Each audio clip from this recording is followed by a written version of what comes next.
Good morning everyone, this is Sandhya and welcome back to the channel. Today is Monday 16th of March and in this video we'll quickly look at the market recap, important global and domestic news, sector performance and key levels to watch. Let's start with the global update. The International Emergency Agency has announced that oil from its emergency reserves will be released immediately to Asian countries. This decision comes as many countries are trying to replace oil supplies distributed by the conflict in the Middle East.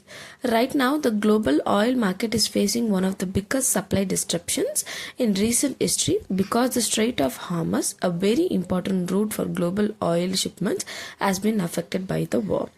Asian countries will start receiving these supplies from March 16th, while Europe and the Americans may receive them later in the month. Because of this situation, Brent crude price have already crossed $100 per barrel and markets may remain volatile in the coming days. Experts say this emergency oil can help in the short term, but opening the Strait of Hormuz is very important for stabilizing global oil supply. Now coming to another major development, ongoing conflict involving Iran would also impact major Gulf economies such as Saudi Arabia, United Arab Emirates, Qatar and Kuwait. According to the economists at Goldman Sachs, if the disruption in the Strait of Hormuz continues for 2 months, the economies of Qatar and Kuwait would shrink by around 14% this year, which could be their worst decline since the Gulf War in the early 1990s.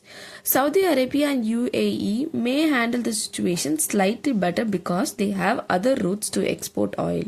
However, their economies would still slow down by around 3% and 5%. Rising oil prices and disruptions to gas exports are also affecting industries in the region.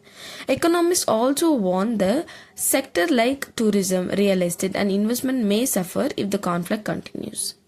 Now let's move to the market. Nifty 50 opened with a gap down today due to weak global markets and remained under selling pressure during the session. The index finally closed near 23,151, down about 2.06% for the day. Even though the market is oversold zone, Nifty failed to hold its recent support level due to heavy selling in the rate sensitive sectors. The immediate support for Nifty is 23,000 to 22,800 range. If the index breaks below this level, we may see further downside towards 22,500. On the upside, 23,500 to 23,650 zone may act as a strong resistance. Moving to the Bank Nifty, Nifty Bank also opened with a gap down and continued to fall during the session, closing near 53,758. Index has now moved below its previous swing support of 54,227, which is formed on 29 September 2025. Earlier, this level had triggered the strong rally in Bank Nifty. So now the index needs to move above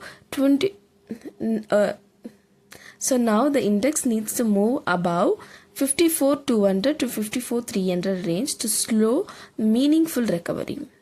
On the downside, the immediate support for the Bank Nifty is between 53,670 and 53,570 level.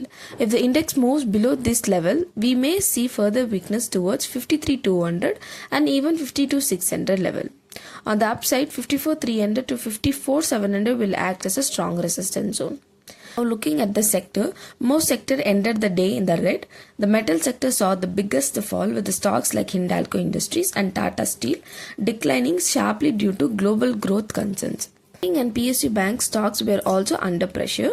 However, FMCG stocks showed some strength with companies like Hindustan Unilever and Tata Consumer Products gaining slightly as investors move towards safer sectors.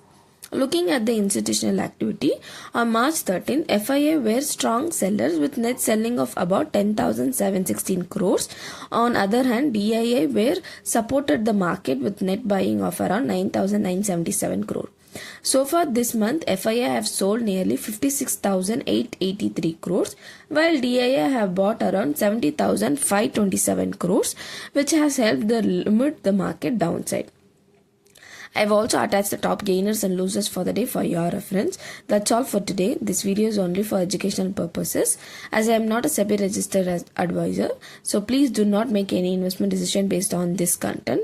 If you found this video useful, do subscribe to the channel and leave a comment. It really motivates me to bring better research and updates. Thank you for watching and I'll see you in the next video.